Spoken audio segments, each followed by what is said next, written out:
Hello and welcome once again to Learning Digital Photography. I'm your host Jason Anderson, and on this episode I'm going to show you how to build something called a star tracker. But first, a primer. What is a star tracker and why are we building it?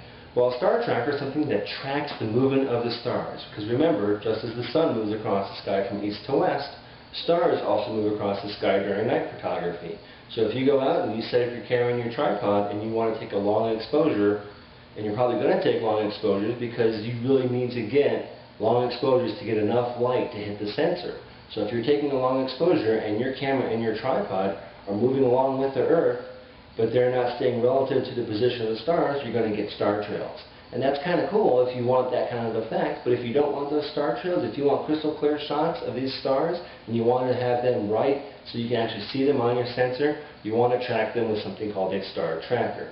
Now you can go out and buy these things, so if you're not a do-it-yourselfer, you better have some money handy because these are rather expensive. I've seen this for as cheap as $500, but they can get pretty pricey, anywhere from $5,000 to $10,000 depending on how advanced a system you want.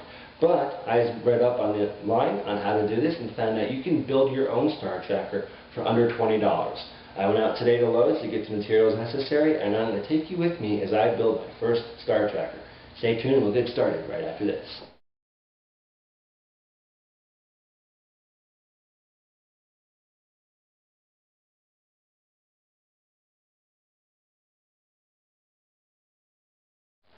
Okay, here are the parts that you're going to need to assemble the star tracker mount. Basically, you've got two boards here, and these are 1 foot square, and I had a total of 4. I bought a 2 foot square piece and I cut it in half, and then I cut it in half again, so I've got a total of 4 1 foot square pieces. 2 are already in use on a finished product over there that I'll show you in just a minute. But basically, here's the parts you're going to need. Right here, I'm just using this as a pointer. Right here is a 3/8 inch bolt, and it's got a nut on there as well. Then I've got 2 1/4 inch bolts, and you need some nuts for those as well.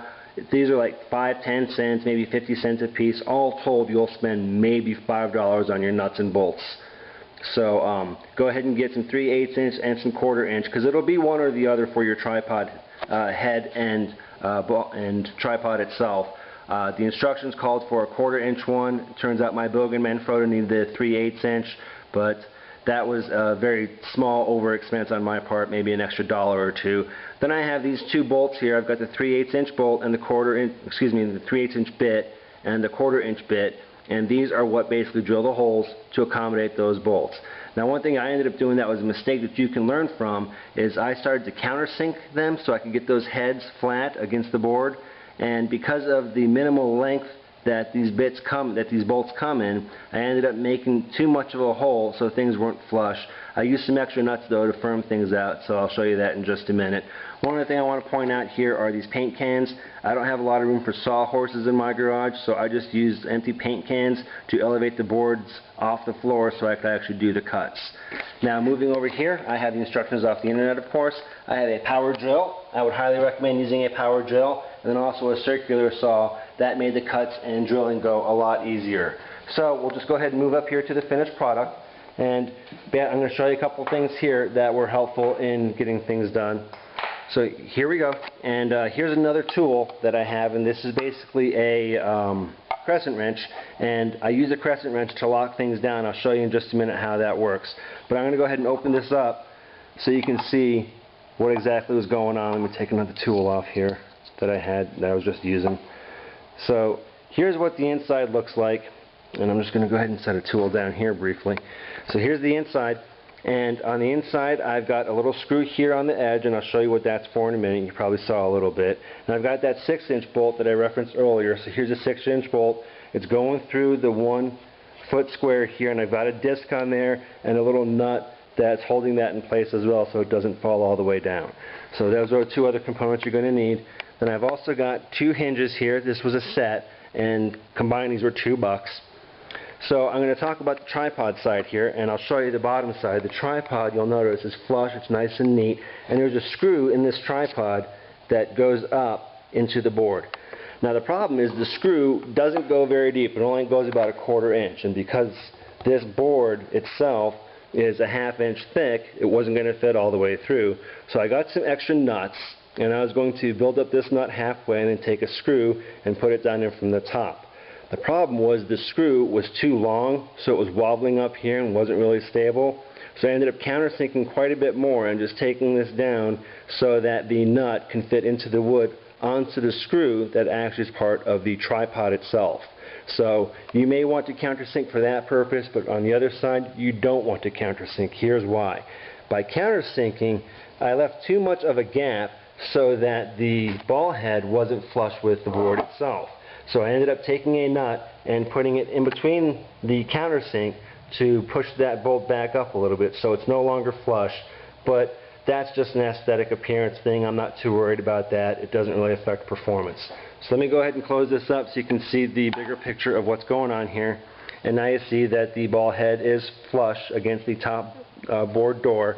And then here's the other thing to note out. I used 1/2 inch thick plywood board here, OSB board, and it ended up kind of biting me as well because the hinges had screws that poked through a little bit.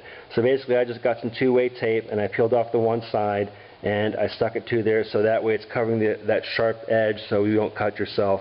And I did the same thing over here, and then I did the same thing on the underside as well, so that way I can't get cut or do anything like that while I'm out shooting astrophotography.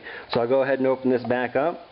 And now the last thing that I haven't done yet on this project is I'm going to put 2 little red dots, one on alternate sides of this bolt, and then I'm going to do hash marks out here along this outer edge at 5-degree increments. So every 5 degrees there's going to be a hash mark going around and then a line going into the center. And I'm going to make sure that red dot moves on a 5-degree increment, and every 5 degrees is every 5 seconds. So that way I'm going to make sure that my star tracking is moving every 5 seconds. And if by having the dot on a 180 from each other, as one comes into view, the other one will be disappearing from view.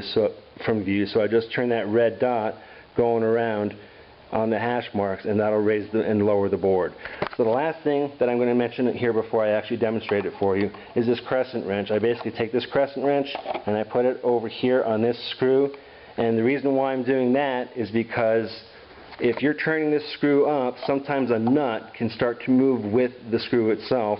So this crescent wrench held down by that screw will keep that in place for when you do the raising and lowering of the barn door here. And it's basically a barn door set up for this star tracker. So I'm going to go ahead and set the little recording camera down here so you can actually get a glimpse of this in action. So pardon the shakiness of the camera. But here's basically what's going to happen. This is going to raise and lower as I turn this screw bolt up and down. And right now it's lowering, which is of course not the direction we're going to go. We're going to be raising it as we track the night sky. Although I guess you could go the opposite way, but I don't know why you'd want to do that. So anyway, we're starting out at this position, and we'd have our camera attached up here,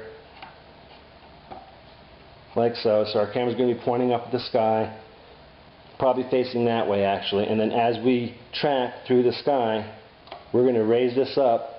And I'm doing this very fast right now, but I'm going to raise this up 5 degrees every 5 seconds so that it can track the stars smoothly and we're not going to get the star trails. And you can kind of see how it's raising up like that right there. And having that little locking mechanism in place for the nut is kind of helpful, so that way I know I'm tracking smoothly.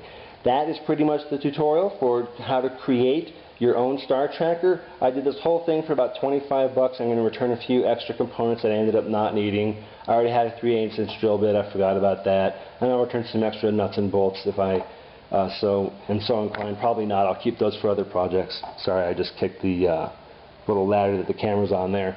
But that's basically how the project works. Thanks for tuning in to this episode of Learning Digital Photography. If you have any questions, comments, feedback, please feel free to email me. My address is jason@canonblogger.com. Thanks for tuning in, and we'll see you next time. Bye.